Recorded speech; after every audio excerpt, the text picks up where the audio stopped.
bola cai no meio de campo, levantamento para grande área, chegou o centroavante, apareceu o zagueirão, trombou, caiu! Ei, juiz! Ei, juiz! E aí, caros ouvintes, sejam bem-vindos novamente. Eu sou Daniel Destro, o host do podcast Ei Juiz. E antes de começar, eu queria pedir a vocês que nos ouvem que sigam o Ei Juiz nas redes sociais, no Instagram, no Facebook. Inscrevam-se no canal do YouTube e no Spotify para ficar por dentro dos lançamentos e das novidades do nosso podcast, que toda semana vai trazer um entrevistado e uma entrevistada diferente para falar de futebol, de arbitragem, contar histórias e muito mais, sempre num bate-papo bastante divertido. Vamos lá para o programa, então.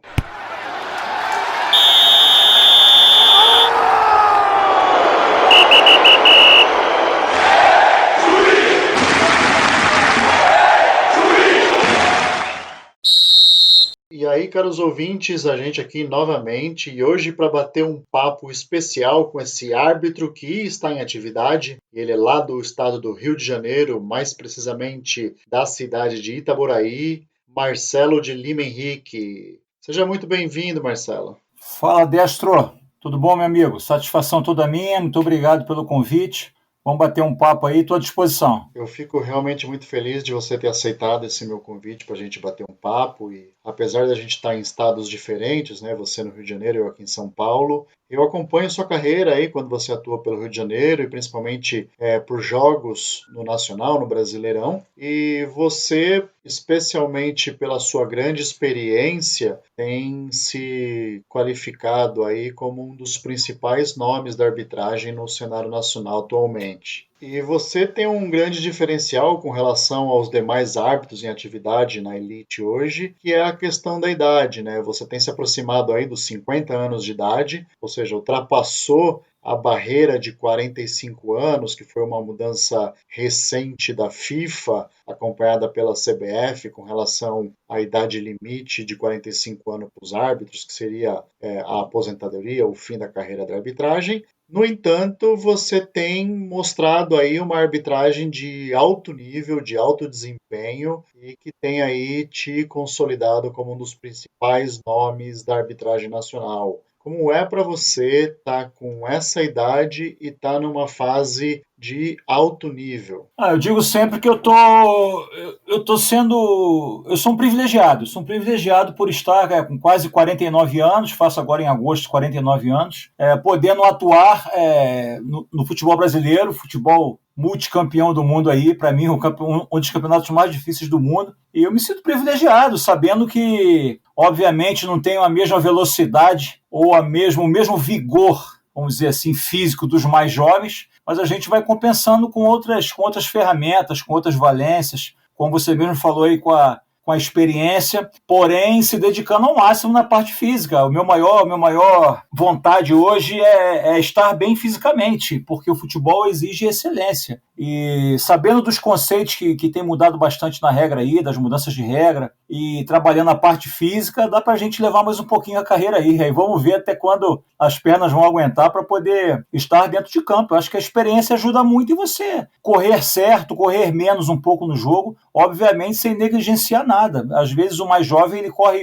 até como se fosse o jogador mais jovem, corre muito naquela bola errada. E o árbitro mais experiente, ele diminui o campo, corre de maneira mais correta. Então eu tento usar todos os atalhos do campo para poder estar sempre próximo às jogadas, porque a gente sabe que no futebol brasileiro você tem que estar próximo, né? Porque a cultura da simulação aqui é muito grande, então é complicado, mas me sinto privilegiado de estar ainda inserido no topo da arbitragem brasileira. Eu, como eu falei, acompanho um pouco da sua carreira aí e sou testemunha de que a tua aptidão física, mesmo perto aí dos 50 anos de idade, é de excelência. Eu confesso que eu sou fã da sua arbitragem, acompanho aí sua carreira, especialmente nos últimos anos, e posso afirmar que você, na questão física, está num ótimo preparo. E aí você tocou num ponto bastante interessante quando você falou que com essa sua experiência você passou a utilizar os atalhos do campo. Eu sou prova de, por exemplo, alguns outros árbitros tão experientes quanto você, como o Seneme, o Leandro Voaden, o Eber Roberto Lopes, só para citar alguns nomes, que fizeram muito bem isso, né? Com o tempo, em vez de privilegiar a capacidade física, passaram a se utilizar daí do chamado atalho do campo. Explica pra gente aí o que é esse atalho do campo. Primeira coisa, você tem que entender o futebol. Primeira coisa, tem que entender o jogo. Então, como é que eu faço para tentar entender o jogo? Eu assisto muito futebol. O árbitro hoje que quer ser top, ele tem que ser do futebol, tem que estar inserido no futebol. Não apenas se importar com o futebol quando ele for apitar. Então, eu sou um desportista, um espectador de futebol antes de ser árbitro. Eu tento entender as equipes, para na hora que estiver atuando dentro de campo, toda bola que vai, só para dar um exemplo para a galera, toda bola que vai, ela volta no campo. Então a gente tem que saber, a bola está no campo de defesa, para onde que ela vai se deslocar. Geralmente as equipes hoje jogam no máximo com um ou dois atacantes à frente. Então a gente sabe que aquela bola numa retomada, ela vai ser alçada ou para a esquerda, ou para a direita, ou para o centro. Então você tem que ter essa leitura já quando a defesa está indo para o domínio de bola, qual o seu próximo deslocamento, qual o seu próximo passo. Quando fala em atalhar o campo, ir pelos atalhos, é você pensar rapidamente qual vai ser o seu próximo posicionamento. Não adianta você esperar a bola passar por você para você ir buscar o próximo posicionamento. Você tem que já antecipar a jogada. E também um outro aspecto que eu tento fazer é fazer um campo dentro do campo. De área a área ali, a gente faz um outro campo. Da linha da grande área, com a linha da outra grande área ali você vê tudo. Você não precisa estar encostado na bandeirinha de escanteio para poder olhar uma falta próxima à bandeirinha de escanteio. Você não precisa estar na linha lateral. Você a 10 metros, 10 a 15 metros, você consegue ver uma falta, ver uma infração, ver uma mão na bola. Essa é a distância que a FIFA pede. Então não é necessário você correr a 1, 2 metros, 5 metros da jogada. E muitos jovens acham que isso é necessário, até para poder aparecer na foto, para poder estar bem ali. Mas eu acho que você conseguindo usar esses atalhos, antecipando posicionamentos, entendendo as configurações táticas das equipes, eu acho que você consegue levar o jogo de maneira a contento e em excelência. E mais, muitos jovens tentam sempre angular pela esquerda, né? A jogada está se desenvolvendo, está se desenrolando e o jovem quer sempre estar à esquerda da jogada. Às vezes o melhor ângulo é estar à direita, é estar por dentro. E às vezes você economiza passada, economiza velocidade e vai ver uma jogada muito melhor. Então, essas coisas que nós aprendemos durante a carreira, os mais experientes fazem uso disso, eu tento fazer uso disso, e aprendi também olhando grandes árbitros, olhando o Simon, olhando o Gaciba, olhando o Seneme, vendo jogos desses grandes árbitros e copiando os seus posicionamentos. Você falou de uma coisa muito importante, né? Que acho que você quis dizer isso com a área dentro da área que você cria, que é a zona de atuação do árbitro na partida, né? E aí eu vejo que o árbitro ele tem a técnica, obviamente, para aprender o melhor posicionamento, mas como você disse, a experiência também, né, a repetição, a vivência de diversas situações te dá a condição de tomar melhor posicionamento para as jogadas, seja à esquerda, seja à direita, até quebrando alguns protocolos em função da melhor visão para a jogada, é isso, né? Obviamente, eu não quero que os jovens pensem que nós devamos sempre estar quebrando os protocolos, não é isso, quebrando as orientações também não é isso, mas nós temos que ter a inteligência, porque cada jogada é uma jogada, e às vezes uma jogada morta não exige aquela presença física a 1 metro de distância, a 5 metros da jogada. Tem jogadas sim que você tem que encurtar, tem que estar meio metro do jogador, tem que convencer. Agora tem jogadas não, que você vai lendo com a sua experiência e vai tendo leitura e sabendo que a sua proximidade a 10 metros ali é uma proximidade confortável. Por quê? Porque, como eu falei lá no início, toda bola que vai na mão de um goleiro, ela pode voltar para o outro goleiro, ela vai e volta o tempo todo. O futebol, ele hoje cada vez é mais dinâmico e tem alguns jogos aí em que a bola não para, que os jogadores, ainda mais quando são competições internacionais, Libertadores da América, os jogadores não caem por qualquer contato. Jogos de equipes que envolvem lá no Sul, né, Grenal, você vê que não é qualquer contato que eles caem. E essa maturidade, essa vivência com o tempo, né, ela veio dando essa noção exata. Quando eu falei em diminuir o campo, é fazer um campo dentro do campo. O campo tem as suas dimensões máximas e mínimas ali, mas na mecânica de arbitragem a gente consegue reduzir o campo e tomar o posicionamento correto de acordo com a jogada. Fica mais fácil do que você tentar correr o tempo todo próximo a cada jogada que vá. Muitos árbitros jovens fazem isso, alguns têm sucesso porque têm uma condição física extraordinária, outros começam a partida fazendo bastante isso, só que chega lá no minuto 85 da partida, no minuto 90, às vezes tem uma bola marota que vai e volta e não tem gás para poder chegar. E o árbitro tem que pensar que a partida tem 90 minutos. E se a gente pegar exemplo dos grandes árbitros, aqueles já renomados, os figurões aí que têm uma reputação, já são conhecidos pelos jogadores principalmente, em detrimento dos mais novos, assim, esse árbitro mais experiente, talvez ele tenha uma licença dos jogadores, ou seja, pelo nome dele, ele tem um nome que lhe dá uma presença, e o jovem que está começando, precisando firmar seu nome, precisa dar esse gás a mais para mostrar que ele tem um físico, ele está próximo, ele está vendo de perto, ou não tem dessa? Certamente, certamente. A nossa carreira ela é iniciada lá atrás, né? Lá atrás, com algumas atitudes que você toma, e às vezes aquele jogador que você fez a partida dele lá quando ele era do sub-15, sub-17, você vai pegá-lo lá no profissional, e isso repercute. Aquele dirigente que começou com você lá atrás, ou mesmo um técnico, um preparador físico, isso repercute. Só que tem uma coisa hoje muito importante, o árbitro hoje ele não consegue somente levar a partida com o nome mais. Ele tem, antes da bola rolar, eu acho que é muito importante sim, o árbitro mais experiente, a escala sai, todo mundo olha, árbitro, Marcelo de Lima Henrique, Heber Roberto Lopes, bacana, Leandro Voaden, só que dentro de campo você tem que tomar alguns posicionamentos, algumas condutas e tentar estar próximo da jogada para convencer, né, aos jogadores, ao público, ao futebol, que você está tomando a melhor decisão. Então é importante sim, a gente consegue tirar proveito de toda a nossa carreira, mas sabendo que você tem que estar em excelentes condições físicas, técnicas, conceitualmente, para poder decidir da melhor maneira possível, porque a informação hoje chega muito rápido, aí não adianta você tá tomando decisões querendo embrulhar e mandar, querendo convencer com erros.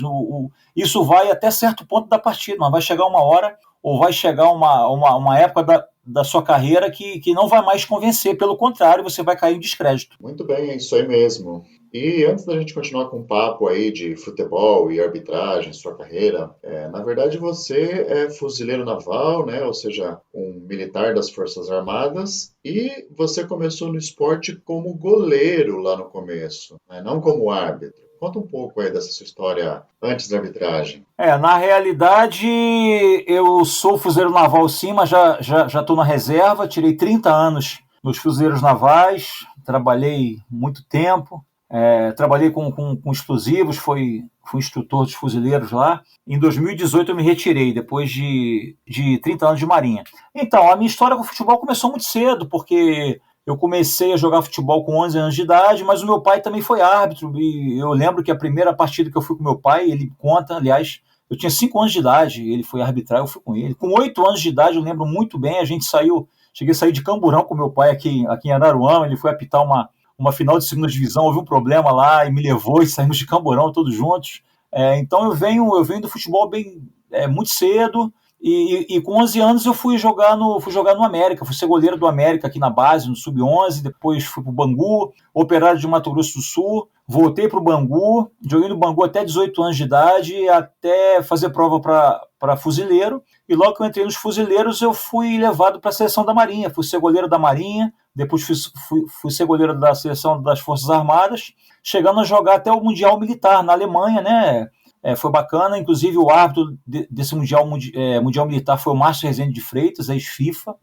Que legal, grande Márcio. E Ednilson Corona foi o assistente também, em 2005 na Alemanha, e lá eu encerrei a minha carreira de goleiro, mas já era árbitro formado em 95, eu tinha 10 anos já de formado, mas a minha carreira meio que não deslanchava, e veio a deslanchar em 2005, após o episódio aí do Edilson Pereira de Carvalho, de São Paulo, teve uma renovação na arbitragem brasileira, vieram os testes físicos renovados também em 2007, o novo FIFA Teste, e eu comecei a ter as minhas grandes oportunidades durante essa renovação que houve na arbitragem em 2005 e 2007. Ainda falando da sua carreira militar, Marcelo, você disse aí que foi para a Alemanha, por exemplo, disputar jogos jogando como goleiro pela seleção militar brasileira, mas também você participou de competições internacionais como árbitro, competições militares. Conta pra gente aí um pouco dessa sua experiência. Então, em 2005, eu já era árbitro, eu me formei em 95, mas continuei como goleiro da Marinha e conciliava a minha vida de árbitro, né, aqui no Rio de Janeiro, entrando para a CBF em 2002, também árbitro CBF, conciliava entre ser goleiro da seleção das Forças Armadas e sendo árbitro.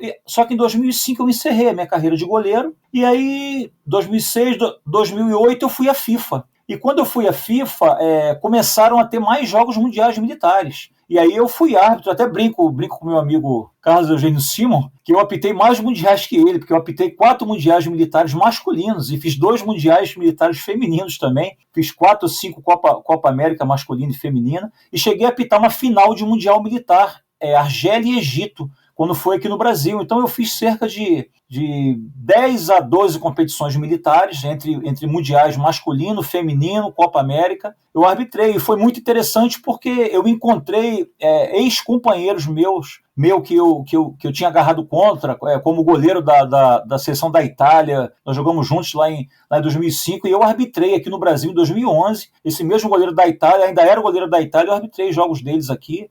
Argélio também, o capitão da Argélia me reconheceu. Então foi bem bacana eu ter atuado como goleiro no Mundial Militar e ter depois arbitrado. Para mim foi um marco, foi bacana na minha carreira. E eu continuei apitando jogos mundiais militares até 2015, na Coreia do Sul. Foi o último Mundial Militar que eu apitei, na Coreia do Sul. Ali eu resolvi não mais ir nos Jogos Mundiais Militares, até para poder dar oportunidade para outros, porque eu já tinha ido para muitos. Então, fiz jogos no Azerbaijão, Coreia do Sul, Alemanha, Estados Unidos, França, arbitrei por esse mundão todo aí. Olha só que interessante. Uma carreira internacional aí de sucesso, sensacional, não só no meio do futebol oficial, né, mas também no meio do futebol militar. E eu imagino que essas competições internacionais militares te proporcionaram uma rica experiência de troca, não só profissional, mas também cultural, de conhecer pessoas, povos diferentes, né? Isso deve ter sido muito enriquecedor.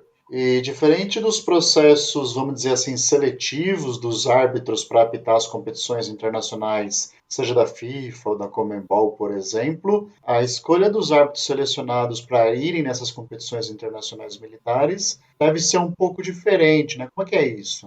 Só para a galera entender, na realidade, poucas seleções eram amadoras, porque, só para a galera entender, por exemplo, o Egito, o maior campeão mundial militar, a geografia do futebol militar dos campeões é um pouco diferente da do futebol profissional, vamos dizer assim. O maior campeão é o Egito, aí vem o segundo maior campeão, Argélia, Iraque tem uma grande seleção, Omã, Bahrein. Por que isso? Porque lá todo mundo é militar, para a galera entender. O último mundial que eu joguei na Alemanha, o camisa 10 do Egito jogava no Benfica. Então todas essas equipes lá do Oriente Médio, algumas da África também, elas são militares e profissionais. Para você ter um exemplo agora, tem um jogador lá da Premier League, acho que é um coreano, que está servindo ao exército coreano agora durante a pandemia, porque na Coreia também todos são militares, na Alemanha também, todos têm que cumprir um mês de serviço militar, e no Egito e na Argélia, esses países que vivem em conflitos, lá Egito, Argélia, Irã, Iraque,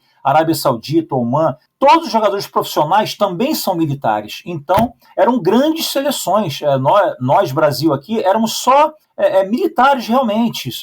Brasil, Itália, para ver a diferença, Uruguai, só iam militares, jogadores amadores. E esses países que eu falei, que eu citei, que são os maiores campeões, vão jogadores profissionais. Então a geografia é um pouco diferente. O nível da competição, para você ter uma ideia, é um nível alto, porque são grandes jogadores que jogam.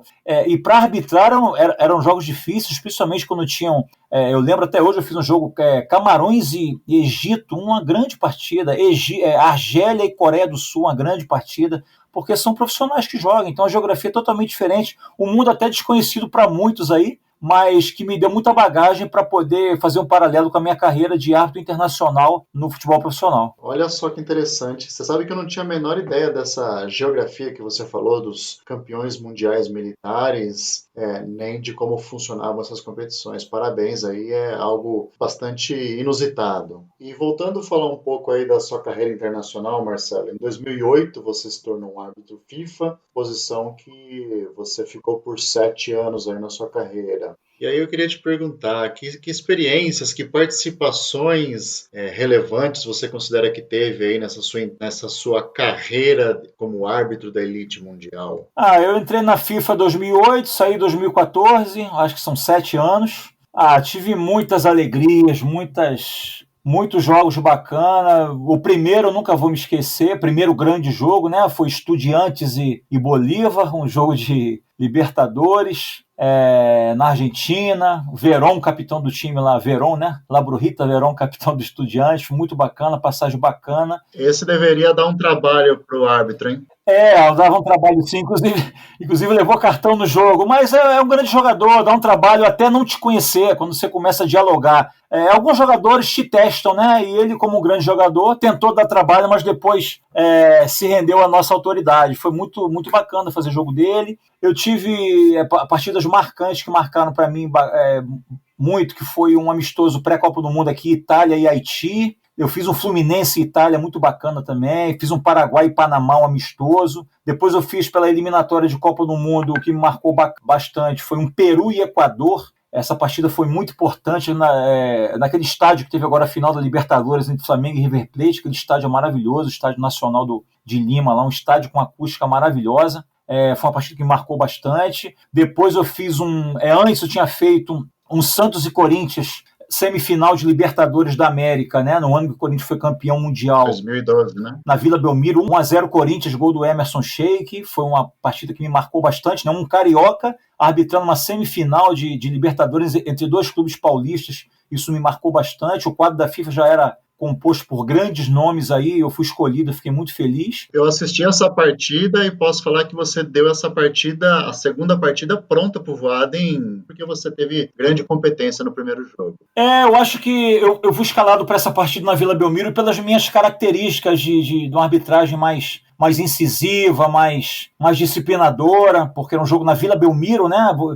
Para a galera que não é árbitro aí não entende, você fazer um Santos e Corinthians na Vila Belmiro é um tipo de jogo. Você fazer depois a volta Corinthians e Santos no Pacaembu é outra arena, é outro aspecto, é outra pressão. Obviamente que é um jogo de volta, mas a pressão maior eu encarei como foi lá na Vila Belmiro, né? Porque o Santos dentro de casa e perdeu de 1-0. Então foi um jogo, o jogo chegou para a mão do Voaden, que era o jogo de volta, redondinho, realmente, e o Voaden fez uma grande partida também. Mas acho que o grande jogo internacional da minha carreira foi o Uruguai e Argentina, eliminatória de Copa do Mundo, em 2013, o Uruguai tendo que vencer a partida para ir para uma repescagem contra a Jordânia, o Uruguai com 10 jogadores pendurados, com 2 cartões amarelos, e eu tendo que conduzir um Uruguai e Argentina ali com todo cuidado, né? Não querendo estragar futuras pretensões, obviamente que tivesse que dar o cartão a gente ia dar, mas consegui conduzir o Uruguai e a Argentina com apenas um cartão amarelo para um jogador da Argentina. O jogo foi 3-2, foi um jogaço, e eu acho que foi a grande partida minha internacionalmente. Saí do quadro em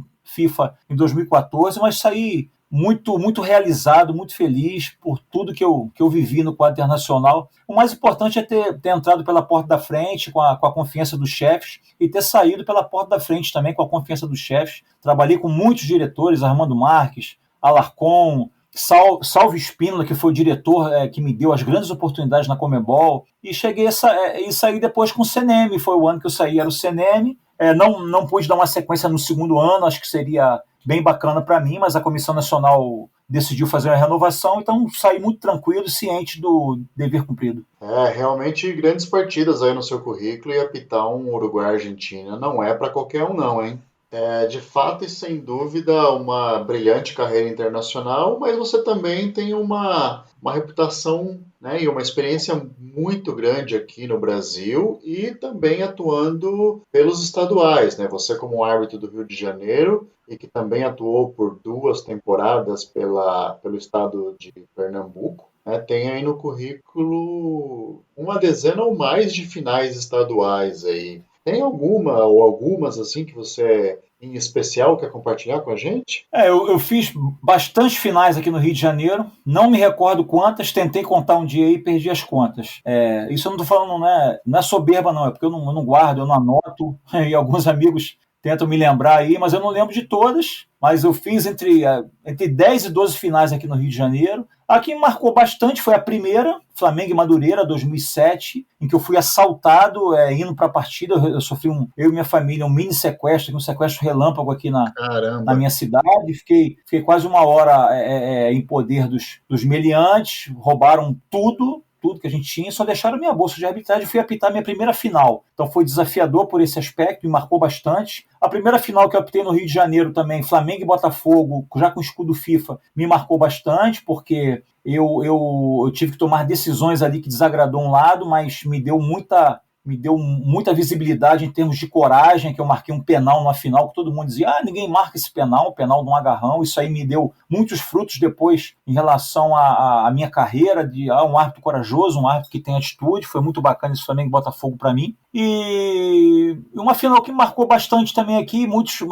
não vão lembrar, mas foi uma final que eu fiz Botafogo e Fluminense no Engenhão, em que acabou o jogo, eu peguei a bola do Rafael Moura fez o gol, falei, essa bola é minha, levei a bola, depois eu falei, cheguei em casa e falei, que imbecilidade, a bola é do cara. E na festa do Carioca eu peguei a bola, levei para o Rafael Moura, entreguei a bola para ele. Então foram finais do Rio de Janeiro que me marcaram. E a última agora, esse ano eu apitei a final, a única final que teve no Rio de Janeiro, eu apitei aqui, Flamengo e Boa Vista. A última sempre marca, porque com quase 49 anos fazendo finais, entrando na confiança, marcou bastante. E em Pernambuco, eu tinha feito uma final antes de eu ser do quadro de lá. Eu já tinha feito um Náutico Esporte, era do Rio de Janeiro, eu fui convidado para fazer uma final, eu já tinha feito. E os 2 anos que eu estava lá, o primeiro ano eu fiz uma final. Eu fiz a final Salgueiro e Santa Cruz e Salgueiro, aliás. Fiz a final Santa Cruz e Salgueiro, ganhei o prêmio de melhor árbitro lá, foi bacana também. No segundo ano eu não fiz a final, que eu estava lesionado, mas foram finais bacanas, além de fazer 25 ou 26 ou 27 finais pelos estaduais do Brasil. Fiz final no Amazonas, Rondônia, Natal, Alagoas, fiz 3 ou 4 finais em Alagoas, 2 finais de Baiano, fiz algumas finais aí, Mineiro. São algumas decisões que a gente faz até hoje aí, e que tenho muita alegria, principalmente não é nem por ser final, é por estar na confiança das comissões e ter sido requisitado. Então isso é muito importante. Isso realmente denota a importância da tua carreira para o futebol nacional, né? E internacional também. E o que mostra que você sempre foi um árbitro muito regular, ou seja, um árbitro com boa regularidade de atuação, no sentido de que as suas atuações sempre foram em bom e alto nível. E destacar também a final da Copa do Brasil que você apitou em 2014, Atlético Mineiro e Cruzeiro, não foi? Eu apitei em 2014 a final primeiro jogo da final Atlético e Cruzeiro. Tive o prazer de fazer 3 Atléticos e Cruzeiro. Eu estava lembrando agora, outro dia vendo, eu venho fazendo semifinal de Copa do Brasil, acho que desde 2009. Eu acho que eu não fiquei fora de nenhuma semifinal. Fiz uma final só, mas semifinal já fiz várias. Jogos de ida, jogos de volta. Então é bom o árbitro ele quer estar em grandes jogos e as finais, semifinais são muito importantes. Eu encaro a semifinal como uma final. E essa Atlético Cruzeiro marcou bastante, que é um clássico mineiro, né? Você está inserido em grandes jogos, é muito bacana. E até o final da carreira eu vou estar buscando estar em excelência para poder estar nas finais. É isso aí que move. Pode me deixar de fora do campeonato todo, mas me colocando na final eu já fico feliz.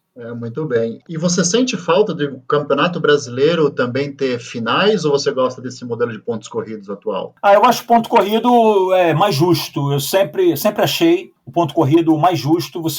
Como era o modelo antigamente, eu achava injusto. De repente, o 8º colocado jogava com o primeiro e poderia ser campeão brasileiro. Eu não acho isso justiça. Você não pode eliminar um campeão, o time mais regular com uma partida. De repente, ele ganha de 1-0 fora e em casa tem um dia ruim, perde de 1-0, vai para o pênalti e perde o campeonato. Eu acho isso injusto. Então, eu acho bacana assim. Quem acha que assim o campeonato não fica emocionante, ele fica assim. Para gente que atua dentro de campo, sabe que quando vai chegando ali, faltando mais 10 rodadas, 12 rodadas, todas as partidas viram finais, os jogadores ficam tensos, as torcidas ficam tensas, e a gente vai para a reta final do Campeonato Brasileiro aí sempre pensando em levar como se fosse uma final. Já tem um tempo já que eu inicio o Brasileiro, já primeira partida, fazendo a minha planificação com os meus amigos, com os meus colegas, os meus companheiros de equipe ali, como se fosse uma final, porque é ela que vai me dar essa partida de primeira rodada, que vai me dar a chance de ir para a segunda rodada, e eu quero trabalhar sempre excelência, se possível, para estar nas 38 rodadas. Óbvio que não é possível, né, que tem um trabalho da comissão aí, mas a gente tem que pensar nesse campeonato de ponto corrido como se fosse 38 rodadas, são 38 finais. Então, me motiva bastante pensar assim, partida a partida. É verdade, sem dúvida nenhuma, a final de uma competição é a cereja do bolo para o árbitro, né? Ou seja, o reconhecimento de uma grande temporada ou de uma boa competição que ele participou. E o fato é que o próximo jogo do árbitro é sempre uma final para ele, né? Pela importância sempre que o próximo jogo tem. E aproveitando que você tocou na questão da justiça, isso sem dúvida ela é muito importante no meio esportivo. E para corroborar com isso, recentemente a gente ganhou o recurso da tecnologia de vídeo, o árbitro de vídeo, ou popularmente conhecido como VAR, né? Como é que você tem visto a adoção da tecnologia de vídeo e como o VAR está sendo empregado, especialmente aqui no Brasil? Você já introduziu aí no início. O VAR ele veio para fazer justiça. Era muito triste quando a gente achava que fazia uma excelente partida dentro do campo, chegava no hotel, o árbitro, né, ia ver o VT do jogo e tinha deixado de marcar um penal claríssimo, uma mão intencional. Então o VAR ele veio para trazer justiça. Obviamente que é uma ferramenta nova, muitos acham que não, já estão usando há 3 anos, já estão usando há tantos anos. Não, é uma ferramenta nova, a gente vem de uma outra cultura de futebol, uma outra pegada, uma outra dinâmica de arbitragem, e realmente é uma ferramenta nova. Eu vejo o VAR aqui no Brasil dividido em 2 etapas. Antes da Copa América do ano passado, o nosso VAR passou por alguns problemas, principalmente por demorar um pouco mais em decidir algumas jogadas, mas pós-Copa América, quem puxar um pouquinho a memória, vê que a reta final do Campeonato Brasileiro, o nosso VAR ele teve muito bem, ele foi excelente, em minha opinião. Eu que trabalhei tanto no campo como no VAR, eu vejo que ele veio de uma maneira boa, crescendo. Eu penso que ele vai crescer ainda mais, porque a Comissão Nacional e os árbitros trabalham muito em cima de conceitos, unificação de critérios, familiarização com a tecnologia, porque não é fácil você estar atuando igual eu, 25 anos dentro do campo, e vou agora atuar dentro de uma cabine, interferindo, sugerindo revisões para lances capitais, grandes decisões. Então, é muito complexo, não é fácil, mas eu vejo sim o VAR avançando muito, não só no Brasil, como no mundo. Eu acompanho muito a Premier League, acompanho muito o Campeonato Espanhol, são campeonatos que eu gosto, tenho acompanhado agora a retomada do Campeonato Alemão, e a gente vê que o VAR ele vem sendo muito bem utilizado. Obviamente que teremos alguns problemas, porque ainda é o homem que manobra a máquina, então teremos alguns problemas sim, mas sempre buscando a justiça. Uma coisa é certa, gol impedido, gol de mão, agressão dentro de campo, falta marcado fora da área e o árbitro marcando penal, isso a gente não vai ter mais. Então já é uma grande coisa, e o VAR é um caminho sem volta, ele veio para trazer justiça. Eu sou muito favorável, sim, sou muito entusiasta dessa nova tecnologia. Eu, pessoalmente, concordo com o que você falou. Eu também sou um entusiasta do VAR, do uso da tecnologia no futebol. E apenas confirmando o que você disse, é muito pouco tempo a se fazer uma avaliação definitiva dos benefícios ou prejuízos que o VAR traz no futebol. Mas, sem dúvida, eu vejo como um avanço, e os números estão aí para mostrar que houve, sim, melhora no nível de tomada de decisão e justiça feita nas partidas. E, a partir daí, eu tenho até 2 perguntinhas para te fazer.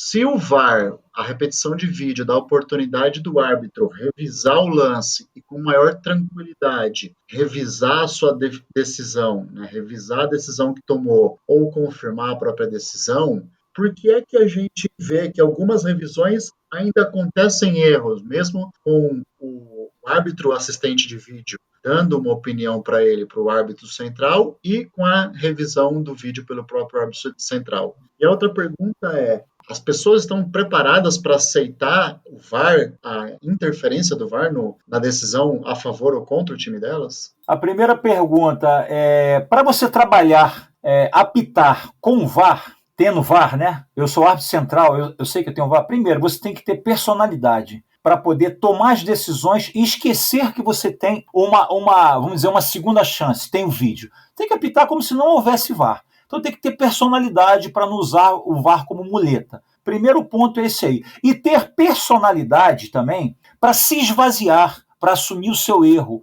Poxa, eu marquei um penal, estou convicto. De repente, aguarde checando, o VAR vai te falar. Passa 10 segundos o VAR, sugiro revisão. Você marcou penal, pois falou que teve um toque na mão, mas a bola pega na barriga. E você ir até o vídeo, até a área e mudar a sua decisão. Então você tem que se esvaziar da sua decisão, ter humildade para poder tá atuando dentro de campo e ter uma opinião de uma pessoa, de um árbitro, que está numa cabine totalmente oxigenado, tranquilo, e reviu a jogada por 3 ou 4 anos. Não quer dizer que o VAR vai apitar o nosso jogo, mas eu tenho que ouvir a opinião dele e tentar ir para a área, ir para o vídeo que está na beira do campo, totalmente esvaziado. O que eu marquei lá eu tenho que esquecer, ir para a beira do campo e poder ver o vídeo de novo, por outro ângulo. Esquece aquela imagem que tem lá. Então, a primeira coisa é essa. E para trabalhar como VAR também, eu tenho que ter personalidade para não me. O Marcelo Lima marcou penal, é penal. Não, se tá errado claramente, na minha concepção, no meu conceito, eu vou chamá-lo para revisão. Esses problemas eles vão ocorrer ainda porque nós trabalhamos com conceitos e os conceitos têm que ser unificados. Não vamos ter paridade, não vamos ter qualidade excelente com todos. O universo de arbitragem é grande.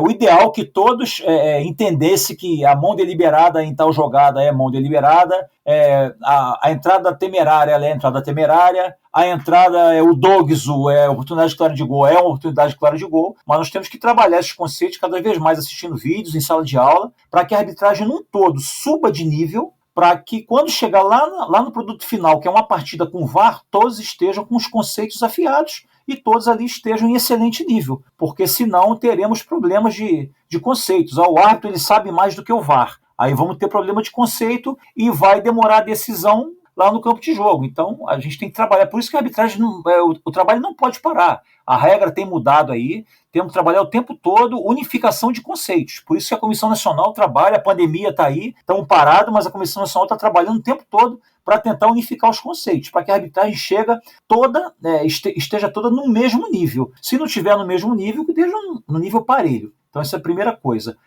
E as mudanças de decisões que estão ocorrendo nos jogos aí, eu penso que no começo a torcida, o futebol, a imprensa relutou um pouquinho, só que agora já estão aceitando, porque todos querem justiça. Ninguém quer mais ver o seu time perder por um gol de mão. Ninguém quer mais ver um gol impedido. E o VAR está ali para isso, para trazer a justiça. Quem relutar ainda e não querer a justiça, achar que a graça do futebol é o erro para poder discutir semana que vem no botequim, no outro dia, lá na mercearia, na família, tá equivocado. O futebol acabou. O futebol não é mais só entretenimento. O futebol hoje ele é uma grande indústria, é um grande negócio, ele move milhões. Então nós temos que ver o futebol como uma coisa muito séria. E por ser uma coisa muito séria, não pode ficar só no empírico, no achismo. Temos que ter ferramentas científicas, ferramentas exatas para poder tomar decisão. Só que as ferramentas ainda estão nas mãos e no julgamento de homens que somos nós. E nós temos conceitos, por isso que é tão importante tentar unificar os conceitos que a FIFA nos passa. Muito bem. E os torcedores, eles ainda relutam, na sua opinião, para aceitar a decisão do VAR? Relutam um pouco sim, mas eu acho que agora o trabalho tem que ser nosso, em cada vez mais massificar, nós que eu digo a arbitragem no todo, entidades, confederação, federação, imprensa, massificar o entendimento do VAR. Eu acho que muitos torcedores entendem já, e nós também tomarmos as decisões cada vez mais certas e mais breves. A grande questão aí é que primeiro a gente tem que tomar a decisão certa e depois tomar ela rápida. Só que não podemos tomar uma decisão rápida errada. Só que o futebol, o torcedor, ele quer uma decisão certa e rápida. Então a gente está trabalhando para isso e eu penso que aos poucos eles estão entendendo sim, e cada vez mais eles vão entendendo que o VAR veio para ficar e para fazer justiça para o seu time ou para o adversário. É assim que funciona. Bem por aí. O VAR veio para ficar e é uma realidade.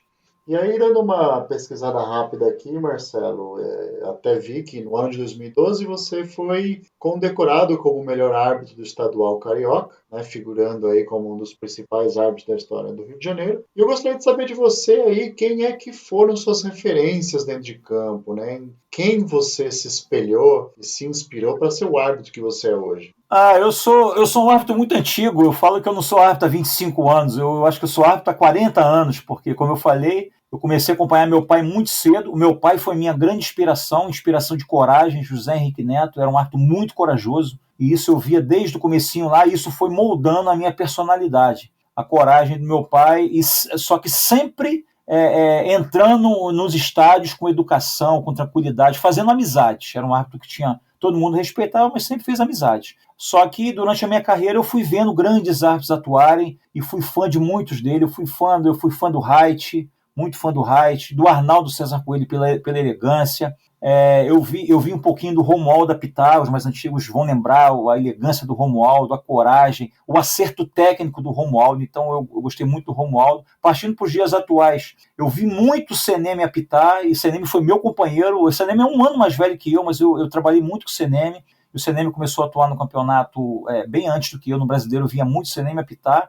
E mais recentemente o Simon me inspirou bastante, é um árbitro que eu gosto demais. Márcio Rezende de Freitas, muito contestado por muitos aí, mas o Márcio é um árbitro corajoso, dinâmico, uma grande pessoa que tem uma grande amizade. Então, esses árbitros moldaram o Marcelo de Lima Henrique. Eu sempre tive prazer em vê-los atuar. E também colegas até hoje. Eu quando entrei na FIFA, eu via muitos jogos do Eber, do Gaciba, do próprio Simon, de novo, repetindo, Paulo César. Falei, não, eu tenho que atuar em alto nível igual esses caras que estão na FIFA há muito tempo. Então, essas pessoas sempre me inspiraram bastante. Mas eu, atualmente, atuando, eu ainda me inspiro em jovens aí. Eu quero estar no meio, eu estou junto com eles. Então, eu tento me inspirar nesses jovens também para poder estar em excelência e tentar ser um árbitro dinâmico, apesar da idade. Você pegou uma concorrência de altíssimo nível, né? Talvez por isso que você tenha chegado a um alto patamar, por ter tentado se manter no nível dos demais colegas aí que atuaram com você ao longo da sua carreira, né?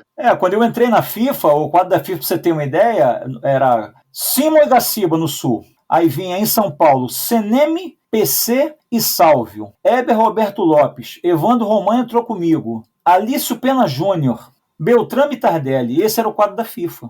E eu entrei, esse era o quadro da FIFA. Então, um quadro de altíssimo nível. E estava saindo da FIFA naquele ano o Wilson Souza de Mendonça, que foi um grande árbitro internacionalmente, e eu peguei essa vaga do Seneme, que o Seneme teve um problema físico. E eu entrei na vaga do Seneme por um problema físico dele em 2008. Mas em 2009 o Seneme retornou para o quadro. Então o quadro era esse. A concorrência era grande. Eu cheguei no curso na Granja Comari, fiquei na última fila de cabeça baixa, olhando e falei, meu amigo, só tem monstro sagrado. Só que eu tô junto com os caras, então eu tenho que apitar igual os caras. E fui assistir jogo desses caras para poder me manter, tanto que me mantive durante 7 anos no quadro, e muitos vieram, passaram, e me mantive no quadro, me espelhando neles e trabalhando muito. Então eu acho que quando o elenco é forte, todos crescem junto. Com certeza, esse era um elenco pesadíssimo de grandes árbitros aí que você encontrou quando ascendeu à FIFA. Eu tenho certeza que a concorrência, quanto maior ela é, nos torna melhores, né? E antes da gente continuar, eu queria lembrar aqui os ouvintes do meu livro, o Grandes Árbitros do Futebol Brasileiro, que eu lancei na Copa da Rússia. E o Marcelo é um dos 50 árbitros que foram citados, né? Teve sua biografia escrita como um dos 50 grandes árbitros do Brasil. E no livro eu trago várias histórias e curiosidades da própria história do futebol, da arbitragem e das regras. E como eu faço com todos os árbitros, eu faço uma perguntinha, e é uma pergunta difícil, então não precisa ficar preocupado se você errar, porque a parte fácil eu deixo para vocês no campo. Aqui eu trago uma perguntinha bem capciosa, bem difícil aí para ver se vocês acertam. Então vamos lá para a pergunta. As regras do futebol foram criadas em 1863 na Inglaterra. Porém, só em 1891 é que o número de regras passou a ser 17. Elas não eram 17 antes. Só que bem diferente da estrutura de 17 regras que a gente tem hoje. Foi o inglês Stanley Rous que revisou as regras do futebol e estruturou as regras em 17 regras no formato, na estrutura que a gente conhece até hoje. A pergunta é: em que ano Stanley Rous reformulou as regras de futebol? Fez uma revisão completa. Vou dar as opções para você. 1935, 1936, 1937 ou 1938? Vou chutar em 1935. A resposta dessa pergunta era bem difícil mesmo, né? O ano em que Stanley Rose fez uma revisão completa da estrutura das regras e criou as 17 regras no formato semelhante ao atual foi lá em 1938. Opa, bacana. E Marcelo, ultimamente a gente tem visto aí o Board e a FIFA, ambos mexerem, né, mudarem bastante as regras do futebol, desde coisas pequenas até mudanças mais significativas, principalmente na questão do texto e da interpretação de mão na bola, de impedimento, aplicação de cartões e por aí vai. Como é que você vê essas mudanças todas na regra que aconteceram ultimamente? E na sua visão, essas últimas mudanças, elas impactam de maneira significativa ou até negativa na interpretação do árbitro durante a dinâmica da partida? Bom, primeiro, nós somos legalistas, né? Se a regra mudar todo mês, teremos que rapidamente aprender, né, os conceitos, o que as entidades querem para o novo futebol, vamos dizer assim, e teremos que aplicá-las. Então, nós somos legalistas. Então, para o árbitro não cabe muito ele pensar se ele concorda ou não. Não concordou, faz um documento, na época das mudanças lá, manda para a IFAB e tenta mudar de acordo com o seu pensamento. Então, eu estou aqui para cumpri-las. Eu acho que a velocidade está muito grande, sim, das mudanças, isso é meu pensamento. Eu acho que nós tivemos grandes mudanças da regra em 2016, grandes mudanças, né? O futebol estava começando a se acostumar com essas mudanças. Já vieram mais mudanças ano passado, 2019, e agora 2020 mais mudanças ainda. Eu vejo que será um pouco complicado para o grande público ter todo o entendimento com tantas mudanças em tão curto espaço de tempo.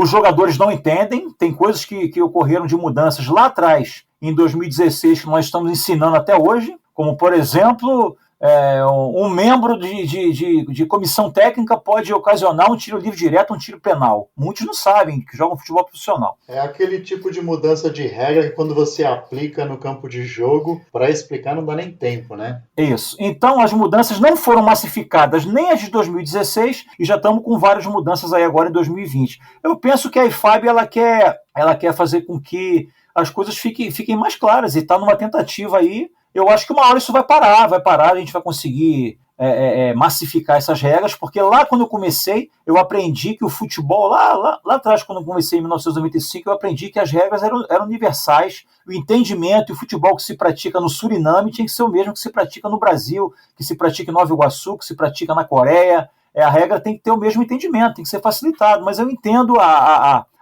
busca da IFAB pela excelência, ela quer facilitar o entendimento de todos aí, mas eu espero que a gente pare logo com isso e comece realmente a massificar as mudanças que ocorreram nesses últimos 4, 5 anos aí, para que o futebol tenha um entendimento completo. Quando eu falo futebol, é jogador, dirigente, torcedor, mídia, porque essas mudanças elas não são muito salutares, né, para as classes menos favorecidas até de conhecimento. Então, é um período que está numa transição e logo eu acho que as coisas vão se assentar. Você sabe que para escrever o livro eu tive que fazer uma vasta pesquisa aqui, eu estudei a regra desde a primeira versão da regra lá em 1863, aliás até antes, né, porque o futebol ele existia antes e só se consolidou como a gente meio conhece hoje com a criação da Football Association na Inglaterra em 1863 e nesses 150 e poucos anos aí de futebol, o que a mídia sempre dizia era que o futebol não mudava muito, né? E eu meio que provo o contrário um pouco no livro. A regra ela mudou até bastante ao longo do tempo, mas pouco de maneira estrutural, né? Como eu falei ali, aquela mudança de 1938 de Stanley Rose, ela foi uma mudança extremamente estrutural do futebol, mas por um longo período de tempo o futebol não mudou e, como você disse, ele se manteve nos seus pilares, na sua universalidade, aí justamente para ser um esporte popular e de fácil compreensão. E eu vejo que ultimamente a mudança dessas regras ela tem causado uma ida e volta em algumas regras, uma certa confusão, mas talvez por a FIFA e o IFAB quererem se adaptar aos tempos modernos, né? Mas eu espero também que ela se estabilize um pouco mais para que o entendimento seja de fácil entendimento aí por todos. A gente vem chegando aqui no final do nosso programa, o papo está muito bom, acho que a gente ficaria aqui mais algumas horas falando com o Marcelo, que ele tem muita bagagem, muita experiência aqui para contar. E, Marcelo, o que você tem de alguma história assim que marcou sua vida, seja por ser engraçada ou por ter sido muito importante aí na sua carreira, que você quer contar pro pessoal aí? No início da minha carreira, no ano de 1998, aliás, 96, no nascimento do meu segundo filho, eu já era árbitro, 96, eu tinha um ano de formado, apitando amador aqui no Rio de Janeiro, e minha esposa gestante para ter neném, e eu sempre muito da batalha, apitando amador, apitando tudo, mas aí eu não pedi dispensa da federação, e eu estava escalado para apitar um jogo do amador, em Bangu, em Campo Grande, aliás, no domingo, 10 horas da manhã, só que no sábado, por volta de 5 a 6 horas da manhã, minha esposa passou mal, entrou em trabalho de parto, e eu corri pro hospital com a minha esposa, parto normal. Chegando no hospital, que era na Penha, no Lins, aqui no Rio de Janeiro, aí deu 7, 8 e meia da manhã, o neném não nascia, eu fui na enfermeira, falei, vem cá, e o neném não nasce, tal? Ela falou assim, ela tem trabalho de parto, mas pela minha experiência aí, talento, você vai até 12h, 1h da tarde. Eu falei, pô, senhora, então não fala nada para ela não, que eu tenho que trabalhar agora, que eu tô escalado no jogo, eu sou juiz de futebol, e eu tenho que trabalhar. Saí correndo dali, fui em Bangu, fui em Campo Grande apitar o jogo, deixei a esposa lá, obviamente que não contei para ela, deixei a esposa no trabalho de parto, fui lá, cheguei lá, uma equipe só foi, o jogo foi WO, peguei aquela metade da taxa, voltei para o hospital, assim que cheguei no hospital por volta de 11 horas da manhã, toquei a campainha lá da obstetrícia e... o senhor Marcelo, sim, o seu filho acabou de nascer, tem 5 minutos, vai passar aqui agora. Eu falei, meu Deus do céu. Então essa foi a história inusitada que eu vivi. Esse meu filho hoje, o Marcelinho, ele tentou ser jogador de futebol, foi jogador de futebol profissional aí, só que largou a carreira e está fazendo curso de arte agora, Marcelo de Lima Henrique Filho, fazendo curso de arte. Então uma história que eu tive, uma das tantas histórias inusitadas aí que eu tive no futebol, essa daí foi lá no início de carreira. O árbitro ele tem que ter sorte não só dentro do campo de jogo, mas você deu uma sorte aí de perder um jogo, mas poder estar próximo aí do nascimento do seu filho. Muito legal e inusitada essa história mesmo. E interessante, né? Você vem de uma família, de um legado da arbitragem, né? Seu pai apitou, você hoje é um árbitro aí, digamos, mais perto do final da carreira dentro do gramado, e aí deixando a sequência para o seu filho, né? Até falando de futuro, até quando você deve ou pretende apitar? Se você já tem aí no curto prazo ou médio prazo algum horizonte profissional fora da arbitragem no campo de jogo, seja como instrutor, como palestrante, o que quer que seja. E aí, o que você passa para o seu filho para que ele leve a tua experiência para até encurtar o caminho na carreira dele e dar mais maturidade e experiência para ele? Bom, primeiro, para o meu filho, eu passo que... Eu falo sempre para ele, para os jovens aqui, a arbitragem é um meio muito competitivo, mas nós temos que ter dignidade. Tem valores que a gente não abre mão, tem valores nossos que são imutáveis. Então, sempre com educação, com carinho, tratando todos com respeito, do porteiro até o presidente da federação ou do clube, são todos iguais, todos com respeito. E eu passo para o meu filho o seguinte, cara, trabalhe firme desde o primeiro dia, pois nós somos servidores do futebol. O árbitro, o craque é o camisa 10, são jogadores. Eles são as estrelas. Nós somos servidores do futebol e temos que servir com excelência sempre. Falei, a primeira impressão que você vai causar agora, fala para os jovens aqui da minha cidade, pode ser essa que vai determinar a sua carreira, e plante agora, mesmo que o caminho seja o mais difícil, mas plante para você colher no futuro, que a colheita é certa. E por último eu falo, não espere justiça na arbitragem, nem espere justiça no futebol. Nem sempre o melhor vai ser o que vai chegar mais longe. A carreira de arbitragem é essa. E quanto ao meu futuro, como eu sempre falo para eles aqui, eu também eu levo a minha vida assim. Eu plantei coisas boas, eu fiz coisas boas, eu fiz muitas amizades, sou uma pessoa que tem uma personalidade, não fujo de nenhum assunto, tento conversar com todos. E quando eu encerrar minha carreira, deve ser ano que vem, eu faço 50 anos ano que vem, tenho um limite de idade aí, devo encerrar ano que vem com 50 anos, espero. Ou não, se a idade aumentar e a perna aguentar, a gente vai até quando puder. Mas como eu sou legalista, então ano que vem, 50 anos, e vou estar à disposição da confederação, da federação, para trilhar o caminho que eles desejarem. E obviamente que o meu projeto pessoal é tentar intervir na arbitragem de maneira positiva.